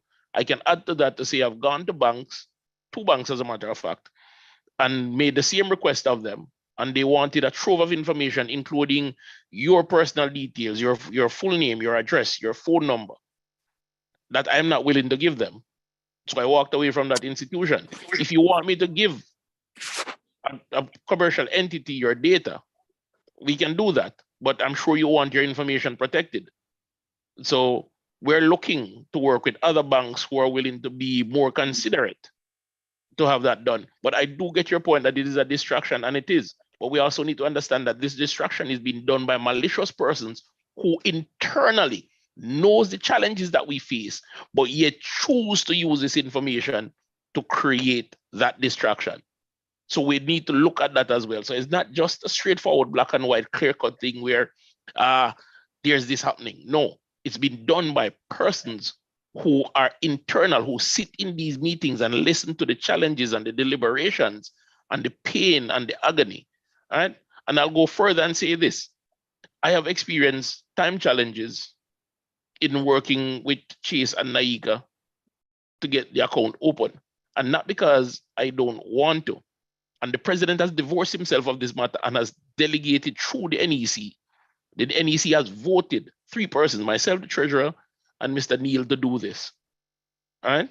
Right now, I'm at work. I've been here since 7:30 a.m. this morning. And I finished what I was doing just about 7:30, just the same, to join this meeting. As a matter of fact, I wasn't even finished. I just closed the computer so I don't have a distraction. So my time challenge is well known in the movement. Having said that, we have worked to create a very transparent mechanism which our auditors and the government approves of. All right. Thank you for that. Mr. Chairman, before you go, and I know there are other hands that are up, but I just want to make sure we close this case fully with the bank account issue. I can assure you that we're never going to not have somebody trying to paint the organization for you. It's never going to stop. You must understand what the UIC is. The UIC represent a clear and present danger in terms of a threat to the status quo. Right now, the PSOJ oligarchs are quaking in their boots. They can't afford for the Jamaican people to learn what we've been trying to teach them. And the moment this message gets out to the broader Jamaican population, it's game over for the PSOJ oligarchs and the 2 colonial parties, because they won't be able to stop this hurricane. Now, there's also an argument going around that says that when I was in Canada the other day, that they got a bank account, a reputable bank has offered us a bank account, and that I, Joseph Patterson, stopped us from getting that bank account. I'm going to show you how, what's the word, naive and ridiculous, actually. A member sent me an email that said, there's a bank that has agreed to open an account for us. Here's all the information, get the Articles of Association, and maybe a letter from the NEC, and go into the bank and open the account. Prior to leaving Jamaica on the 15th of May, I wrote back to the party and said, I will not be able to do any activities related to opening an account, but if you open it, I'll be more than happy to sign off on it. Without me knowing, without me realizing, they subsequently sent back and said, the bank says, I must be the person who come and open the account. Now, anybody who understands banking knows how it works, right? You're going to need legal documentary proof. And for us to open an account in Canada, for an organization domiciled in Jamaica, is next to impossible if you understand banking and opening an account. But these persons are persisting in saying that I failed to open an account in Canada. You don't open an account in Canada in 2 weeks while you're there, and you don't open an account in Canada for a Jamaican entity that has no registered office in Canada. You need to open a chapter in Canada. So this is the Canadian chapter, and that requires you to register the company or register the entity with the CRA, which is the Canada Revenue Agency, and go through a number of steps to then be able to take that to the bank. And then I will need to have other signing officers. The key party to this, I just left Canada and gone to Jamaica. So she who started it, she left Canada and she's gone to Jamaica, and she's sending me, the president, to go open an account. I don't know how else to describe this but naivety, but it doesn't work that way, guys. And I try to explain to these folks, and there seems to be a mental disconnect. They don't understand how things work, but then they will accuse you because of their lack of understanding and lack of appreciation for the process. I can assure you, nobody can go to Canada and open a bank account for a Jamaican business or Jamaican nonprofit, or worse, a Jamaican political party. Nobody can do that. So when you hear that foolishness coming out of people's mouth, you need to connect and understand it cannot work. And so I'm going to ask you, those people who are spreading these things, just stop it now. If you mean Jamaica any good, if you really care about the UIC, stop spreading these falsehoods. Joseph Patterson did not stop the UIC from getting a bank account in Canada. You cannot get a bank account in Canada for a political party, not in 1 week, not in 2 weeks, and by God, not even in 10 years, you're going to get it. Because the banking rules would never allow a political party in Jamaica to open an account in Canada. That's just banking laws, banking regulations. However, if you set up a chapter, which is another story, then you have to work through that process. And it's not going to happen on my 2-week stay in Canada while I'm going to church services and I'm going to town hall meeting, which I then have to go and set up because the planning and organizing wasn't done properly by those who were in charge. We're now talking about bank account. Mr. Chairman, I really hope and wish that tonight we'll lay these foolishness to rest so we can focus on the people's business and deal with getting this party elected and getting the changes we need done in our constitution and in our country. Back to you, Mr. Chairman. Well said, Mr. President, and thank you. We need to bring this event to a close shortly. At this time, the chair acknowledges Ms. Powell, VP Powell. Thank you, Sir Winston.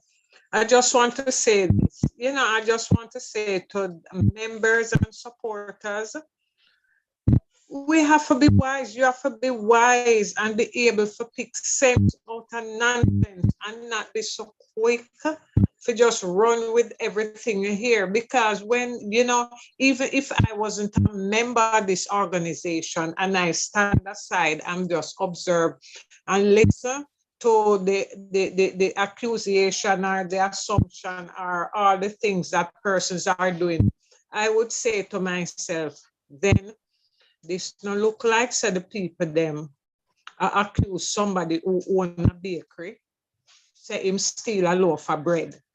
That's how it sounds to me. A lot of things, and I don't know much about accounting and all of that, but just listening to some of the things them, it just don't make sense. It don't add up at all. So let us be more wiser and pick sense out of nonsense, man. A lot of bright people is here, man. Don't act so, so blind.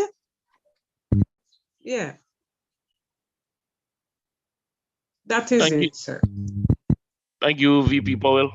Acknowledge Chair Steele. Thank you, Mr. Chair. I just wanted to ensure the member who had concerns about us preventing other attacks. Mr. Patterson spoke to it, but I just want to add to it that these will never stop. It might sound pessimistic, and it is tiring and we have to deal with it. But the fact of the matter is that the UIC policies and the model of governance is a game changer, such that those persons who are in, I hate using the word in power, in office right now, they will never ever be able to engage in the levels of corruption and abuse of the people's money and resources that they are doing now. Once the UIC's governance structure goes into government, that will be the end of that. And their trail of reaping capital money off the backs of the people will end. The corruption that facilitates the crime wave will end because the governance policies will not support that. I urge everybody who has not yet done so to look at our manifesto on uicjamaica.com and our governance structure at the bottom, and that will show you why this movement is such a threat to the establishment. that they will stop at no, they will not stop. They will not stop until they have made us give up and just shut it down. Now, these people are so insidious, so heartless. Not saying this is the case for everyone. Some persons have been dismissed because they just cannot manage. And I tell you, this is challenging work. We are asking for volunteers, but I'm telling you, you have to work. Some people cannot manage. Some people just find that they don't have the capacity and they walk. But there are some persons who are plants and spies from the moment, and they come in and they get close, they involve themselves in everything, and they get close to people and farm bands, and then they strike. And that is the most hurtful thing. So that the Jamaican people can say, but look how them did close to the people and now them run them. And then it casts doubt in the heart of the people that the UIC is serious. And we see it happening. I'm sure some of you watching have been there at this place now. But this is one of the ploys of those persons who don't want to see the UIC succeed. Now, let me make it clear. It is mostly those persons who have established a connection with the UIC and its members. I see some of them in the chat right now making some comments. But we take the higher ground, because if we ever reveal some of the things, and they know that we will not do it because of the honor, but if we reveal some of these things, these people shut them out. But there are stated procedures.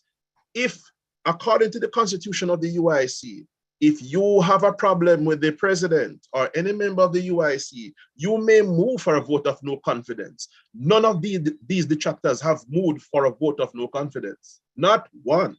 In fact, in every single meeting in which a vote of confidence is called for, the president gets full confidence. And persons who are watching, who have been at those meetings, can attest in the comments so people can see what I'm talking about. So people, every single member in good standing has that opportunity to raise a vote of no confidence in a member of the NEC from the president go down if they feel that the member needs to be removed. Another thing that people can do, members can do rather, is call for a hearing of the Dispute Resolution Committee. So you can charge somebody for mismanaging the accounts of the UIC or carrying out gross misconduct. None of these people have charged any member under the DRC. Not one. And these are clear procedures under the Constitution that our members know about. How else can we remove a member? Every year we have an AMC, and all positions are called up for a challenge. To date, no one has ever nominated a challenge for the post of president, but yet they will go on social media and lambast the president.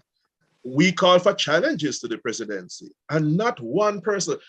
In my mind, this is these persons recognizing that they have not found anyone worthy to challenge the president. Because if they did, would they not have nominated that person to run as president and then vote them in so that they can get rid of the so-called dictator? But they have not nominated a candidate for president in any of the AMCs, which we have every year. I want to tell that sometimes people call for a vote of no confidence in the NEC members, which are presently some of those who are making noise out there. The members have voted for a vote of no confidence in those very same persons, so that in 1 year we had 2 AMCs, and in those 2 AMCs, I think it was 2021 or 2022. 2022. In those 2 AMCs that we have in 1 year, the post of president has gone unchallenged. So a member did use the vote of no confidence, but not to the president, but other members of the NEC. And the members of the NEC got so angry that they formed a faction of their own after the people said, we don't want to know. So, and these very same persons voted for confidence in the president, which says something. So even when they go out and make trouble, they themselves admit to confidence in the president. And they have neglected to use any of these ways to have their concerns addressed. They have not called for a vote of no confidence. They have not nominated another president. They have not addressed a call for a DRC for any member on the NEC. So if it is, and I do ask all viewers, go on uicjamaica.com and in the search bar, type Constitution and you read through it, and you will see the different ways to get these things addressed. If none of these persons who are making noise have used the avenues to get their concerns addressed or to change out who they think not performing, but they choose to come in the public, which the public can't do anything about it unless you're a member anyway. So what are you trying to do? What are they trying to do? But create a bad image of the UIC. I ask people watching this live to share the live first of all, but I ask you to engage your thinking. If there is a way to get rid of the wicked dictator, whichever of us is that dictator, and they have not used it, not even once.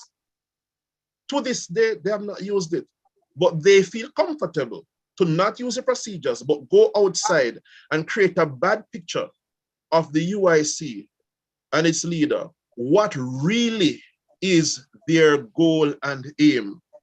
What is their goal if they have not done the effective thing? Because if they did the effective thing, then they think they would have gotten their concerns addressed. I leave you with that. Use your brains, people. Thank you, Brother Chase. Mr. President. Sorry, Mr. Chairman. Sometimes I tend to, because I hear so many things that I want to respond to, but I do recall that in the recent incident we're now talking about, that there was a confidence question in that situation. Correct me if I'm wrong, Mr. Chairman, what was the outcome of that confidence situation? In that meeting, when you expressed no confidence in the person rebutted by saying, I have every confidence in the president, I have every confidence in you, Mr. Patterson. Verbatim, word for word. How is that possible? I couldn't understand it because I expressed my complete lack of confidence. And you didn't mince words. You didn't use Spanish. You didn't use Japanese. Based on all the factors we discussed as a body, I expressed complete lack of confidence. And this person said, you may express a lack of confidence in me, but I have full confidence in you as the president of the UIC. How is that possible?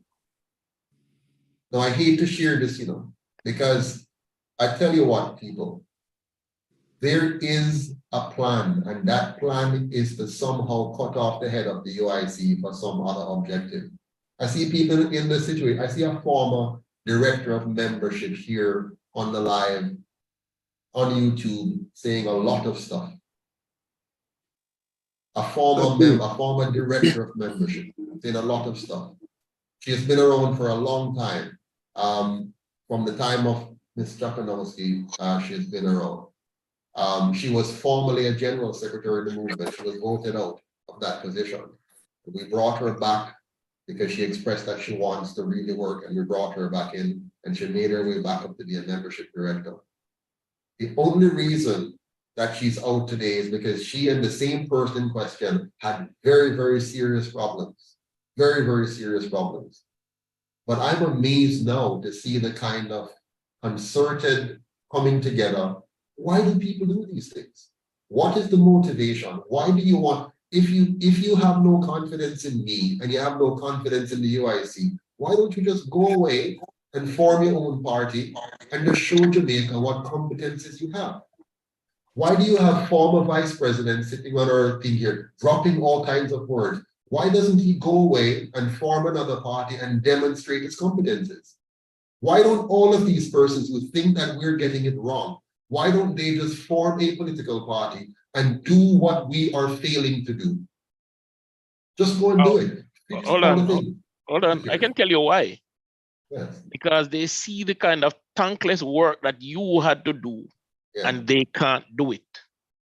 They can only tear it down. is more difficult to build. Yeah. 10 times, It's easier 100 to times tear more down. difficult. If you have the time to spare, like right now, I see the former vice president spending a lot of time here on the thing. He didn't have time to do his work when he was vice president. In fact, he says the weight was too heavy for him and he quit.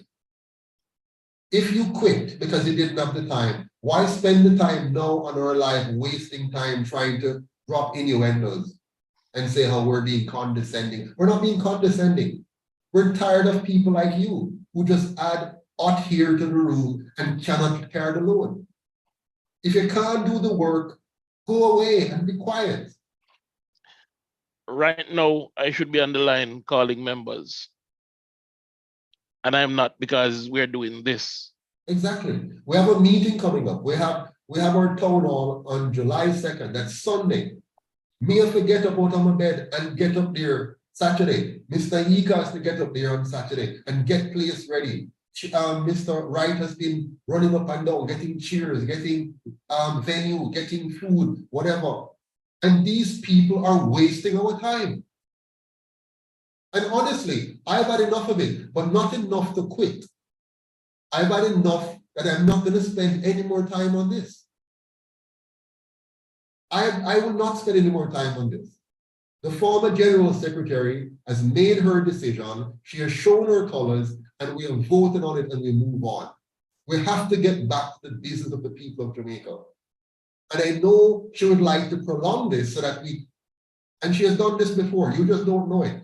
She would like for us to have more issues so we cannot get the work done to get our town halls. She has caused us some serious problems in London, in Canada, in St. Elizabeth, and now she's again, and even on the rally we just had, she has interrupted that, and now she has interrupted this again. Enough is enough.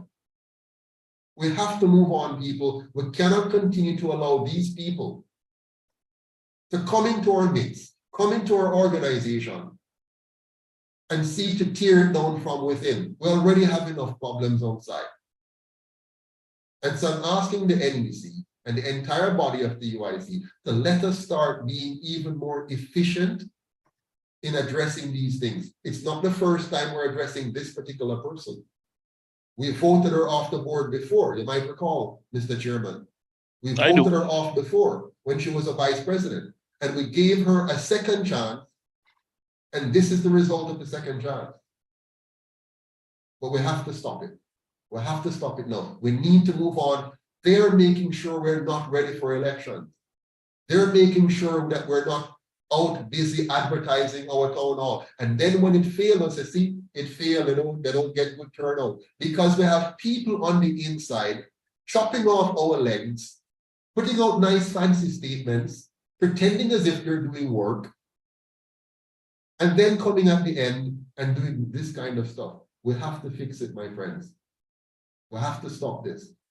And I have every confidence in the members of the NEC right now. I have full confidence in every single member because you've proven yourselves. And you're not doing it for money, as some people suggest. If it was money, you're gone a long time. It's costing you money to be here. It's costing me money to be here. You have to go to work tomorrow, Chase. You have to go to work tomorrow, Miss Coretta. You have to go to work tomorrow, Miss Williams. You have to go to work, Miss Powell. You have to go to work, Miss Patterson. You have to go to work, Mr. Wright. Abdul. We all have to go to work tomorrow. The Prime Minister and the opposition leader are being paid by taxpayers, and they're not working as hard as we are. They have had 80 years to build a good system of governance, and we have done it with what? Without 1 cent of taxpayers' money. We have built a system that can convert Jamaica into the best performing country, even better than Singapore. We have done that with no money from the taxpayers. And they're getting our money every single day. And you guys, people out there, some of you out there are busy attacking us, trying to tear us down while they're tearing down our country. Shame on you. Absolutely shame on you. I'm totally disgusted by your behavior. This is wrong. It is ungodly. It is inhumane. It is pitiful. And it's time for you to stop. If you have nothing good to do, go home, sit down, and watch the country fall apart until the UIC fixes it. If you cannot be a part of the movement and help to fix the problem, stop seeking to tear it down. I've said enough, Mr. Chairman. Thank you, Mr. President. I was gonna ask the final words around the room, but honestly, it's late. I'm tired. I have a 1-hour drive. Yes. So, Okay. who's Mike? Kirk, it's Mr. Kirk. Mr. Chairman, just so you know, it's 10 p.m. now, so we really have to wrap it up, honestly. Okay. Kirk, you have Less the floor. than a minute. Less than a minute. I just want to encourage Mr. Patterson to continue to hold the pulse, and trust me, I see, and as a person living in Canada and see what can happen, I know like every plan that you put forth and that you and the entire team, all the plans that put forth there, I personally know they can work, and I 100% believe, and I know we are still behind you, sir. And don't give up. The challenge is there, but I am asking you, please, sir, stand up for Jamaica. Don't let them tear you down, and they're gonna say all different stuff, but I'm encouraging you, please, sir, stand up and let them see that there can be better in spite of what it is. They're gonna discourage you, they're gonna say a lot of stuff, but personally, I know that a lot of stuff, or all the stuff that they are saying is just to distract you, to destroy the movements, and to keep Jamaica where they want it to be and where they're comfortable living off a handout and all of those stuff, sir. Thank you, Mr. Kirk. We do have to go now, but thank you very much. Much appreciated. Mr. Chairman, please. Can I echo the same comment from the UK? I mean, I had spent the evening looking at the Constitution, and they're definitely not going to stop us now. So I'd like to say, be encouraged, stand firm, stand strong. We are a threat to the status quo. And yeah, good governance is what the country needs. So blessed love and more strength. Thank you, Mr. Morris. Mr. Chair. I know it's last minute. I didn't get a chance to say something, but I need to say something as the chair of the finance committee. Ms. Abdul, please. I know. The floor is yours. Give me 1 second. 1 second. The floor is yours. The floor is yours. Thank you. I need to say something before we head off, but I just want everyone to, first of all, I'm disappointed of what's happening. Very disappointed. I spent the morning defending the UIC with members of my family who follow the UIC. I am disappointed to hear what I heard about Ms. Tremblay. And I just want, if you don't understand something, you ask questions. But to go out and put stuff out in the public, which is untrue, that's very disappointing. And I'm just asking everyone to just keep things professional. Okay? Thank you. Thank you, Ms. Abdul. Thank you for your sentiment. Ladies and gentlemen, we appreciate your time with us. Now that you know, don't be afraid to shame those persons who spread these misleading and materially false narratives to suit their needs, whether it's to monetize their channel on YouTube or to gain 15 minutes of fame. Malcolm X said it best when he talks about these entertainers that are propped up to be leaders in communities. Now that we have seen the true face of the traitors, let us be aware, let us shun them and shame them. Uniters, thank you for being here with us tonight. I do appreciate your time. The movement appreciates your time. We look forward to your continued support. And at our regular members meeting, you have the voice to ask questions, and we give reports on every issue that the party is addressing. So at the next members meeting, turn out in your numbers to have your questions answered and hear our reports on our various activities. Have a good night, everyone. Safe journey. Quickly, Mr. Wright. Miss Shirley, just 1 second of your voice. This was supposed to be your show. We kind of hijack it. Miss Shirley. I'm here, I'm listening, and I'm taking in everything. And I too could say that that young lady, I now understand fully what is going on. And believe you me, I'll talk to you, Mr. Patterson, because she's reached out to me directly and she make her statement. And I listen to what is being said here. And now I know, because I charge her, if it is that I find out that she is not on the good side, I am going to blast her. So you see, she's in a position of trust with person's information, and what she's using it to do is create a clique, or trying to create a clique. Miss Shirley, good to hear your voice. I've heard good things. I look forward to your show. Let's reschedule for next week. Next week Wednesday. Looking forward, Miss Shirley. Take care. Good night, all. One Good night, Jamaica. everyone. One Jamaica. Stronger Good night, together. everyone. One Jamaica. Good night. Good night. Everyone, Kirk, reach out. For sure, for sure. Good night, all. Bless up United. Home and abroad. Mr. Roman.